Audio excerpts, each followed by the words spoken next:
En los años 30 no te recomendaban té de manzanilla y terapia psicológica, sino un picahielos que atravesaba tu cráneo por la cuenca de tu ojo para llegar al cerebro, o en otras palabras, lobotomías.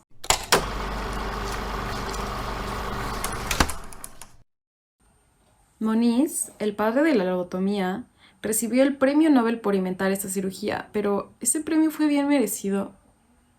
¿Cómo es que una cirugía tan peligrosa ayudaba a la gente?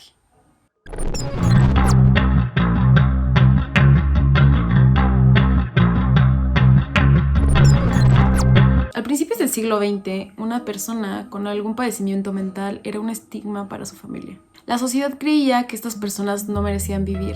Por eso los trataban peor que a los criminales, los encerraban en prisiones, los torturaban o los mataban. Se supone que los hospitales mentales serían una buena alternativa o sana, pero no lo fue. Los pacientes eran encadenados a las paredes o encerrados o electrocutados o se les obligaba a tomar medicamentos antipsicóticos. Podían vivir durante años en hospitales mentales y no se notaba la mejoría, pero llegaron las lobotomías. La cirugía se realizaba con un instrumento que se parecía a un picayelo normal. En lugar de anestesia, el paciente era electrocutado para que perdiera el conocimiento. Después, el picayelo era insertado dentro de la cuenca del ojo y martillado a través de la órbita, que es tan delgada como una cáscara de huevo. El cirujano barría el instrumento de un lado a otro para cortar las conexiones entre los lóbulos frontales y el resto del cerebro. Podía realizarse en solo 10 minutos. Los pacientes que eran peligrosos para la sociedad se volvían obedientes y sumisos en cuestión de minutos. Aun siendo una práctica muy peligrosa, le ahorró a la gente muchos años de soportar terapias bárbaras e insoportables. La lobotomía se convirtió en una varita mágica, que por tocar un punto específico en el cerebro humano convertía a un villano en una buena persona. ¿Cómo era en ese momento que la ciencia sabía que distintas partes del cerebro afectaban el comportamiento humano? Durante las excavaciones arqueológicas en todo el mundo, los investigadores encontraron muchos cráneos con agujeros. Se supone que era una forma en la que nuestros ancestros usaban para tratar el dolor de cabeza. Las teorías que sugieren que cada parte del cerebro es responsable de alguna función en particular aparecieron hace mucho tiempo, en el mundo antiguo. Se cree que algunas áreas en el lóbulo frontal controlan nuestro pensamiento, iniciativa y toma de decisiones. Meniz consideró esta suposición y resumió los conocimientos de sus heridas en la cabeza durante la Primera Guerra Mundial, y pensó, ¿qué tal que algunas heridas infligidas en el lóbulo frontal del cerebro podrían ayudar de alguna manera? ¿Qué pasaría si eso nos dejaría cambiar el comportamiento humano? En el Congreso de Neurología aprendió que algunos científicos habían removido partes de la corteza frontal de monos. Los simios seguían viviendo después de eso, pero se volvían menos inquietos. A Moniz se le ocurrió la idea de que tal vez las personas con desórdenes psicóticos podrían tratarse de la misma forma. Ahí es cuando comienza a taladrar cabezas de personas mentalmente inestables. Y funcionó. La lobotomía poco a poco se fue convirtiendo en una forma de lidiar con las personas que representaban una amenaza para la sociedad. Nadie cuestionaba la lobotomía porque realmente los médicos no sabían cómo era que funcionaba. No entendían cómo era que el cerebro trabajaba, pero creían que esta cirugía funcionaba. Se creía que la lobotomía era la cura perfecta para hijas rebeldes. Ahora sabemos que los cambios hormonales y de humor son normales durante la pubertad y adolescencia, pero en ese momento se consideraban una falta de etiqueta. Se veía a las mujeres con carácter fuerte como una amenaza, y la lobotomía podría ayudarlas a calmarse y volverse obedientes. Personas LGBT también eran diagnosticadas con problemas afectivos, que significaba que el paciente estaba apegado a deseos eróticos y sexuales inapropiados. Los doctores creían que usar varios estresores como choques eléctricos o perforaciones de cráneo podrían modificar el comportamiento y conducir a la heterosexualidad, y por lo tanto a una supuesta recuperación. Diagnósticos como estos eran inventados no por doctores, sino por familiares, de supuesta gente enferma. Nadie les preguntaba si estaban de acuerdo con el procedimiento, eran forzados por sus familiares y aunque los doctores no estaban muy seguros del procedimiento, era una forma de hacer dinero. Eventualmente la situación cambió y la gente hacía fila para hacerse una lobotomía. Esto gracias al doctor Walter Freeman. Más que un neurólogo y psiquiatra, era un experto en espectáculos y marketing. Freeman ni siquiera era cirujano, de hecho no podía operar a las personas, pero aún así lo hizo, no le importó. Nada de eso lo detuvo. Moniz dijo que la lobotomía se usaba solamente en casos extremos, pero Freeman hizo el hacer agujeros en los cráneos de las personas una panacea de todos los problemas. incluso los caprichos y la naturaleza violenta. Lo promovió como un tratamiento apenas más peligroso que una extracción de muela. Freeman empezó a ofrecer sus servicios mientras viajaba por varios países. Convirtió esta cirugía en un espectáculo, como la vez que realizó 2 lobotomías al mismo tiempo o la vez que realizó 25 lobotomías a 25 mujeres en un solo día. El tiempo pasaba y Freeman aseguraba que la lobotomía podría curar cualquier cosa, incluso la indigestión. Eso hizo que poco a poco su público se expandiera y no solamente realizara lobotomías a personas con enfermedades mentales, sino a cualquier persona. Pero Freeman ocultó varias cosas de su campaña. Su procedimiento bárbaro resultó en la muerte de al menos 490 personas e hizo que otros miles vivieran en estado vegetativo, perdiendo su capacidad para reaccionar al mundo exterior e incluso a sí mismos. Y por lo general, los pacientes que se realizaban la lobotomía eventualmente eran regresados a hospitales mentales. La cirugía no convertía a los pacientes en personas balanceadas y tranquilas, las convertía en personas discapacitadas. Pero esta información no fue oficial hasta 1967, hace 56 años.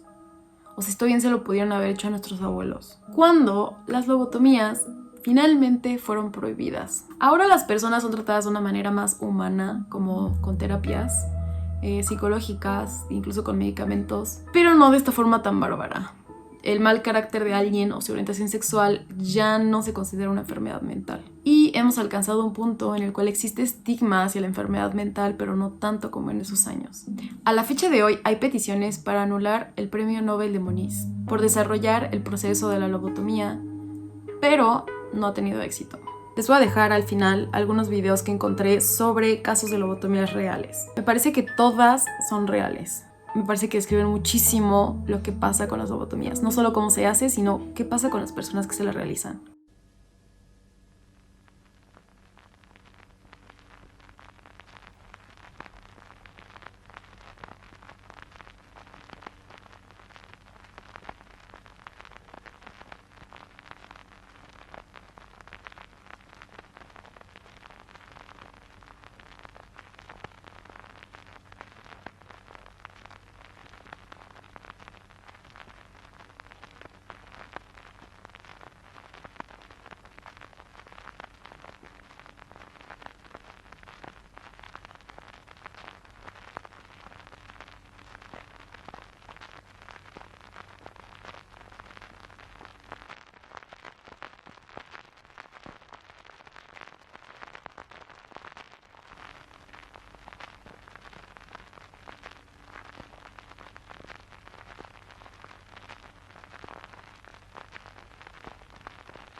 Y hasta aquí el video de la historia de las lobotomías. Muchas gracias por ver este video. Recuerden que pueden dejar sus comentarios debajo, pueden dar like al video y suscribirse al canal. También me gustaría que piensen y comenten qué opinan de que esta práctica duró hasta 1967. Eso no tiene tanto tiempo si lo piensan. Abajo les dejo mis redes sociales y nos vemos en el siguiente video. Bye.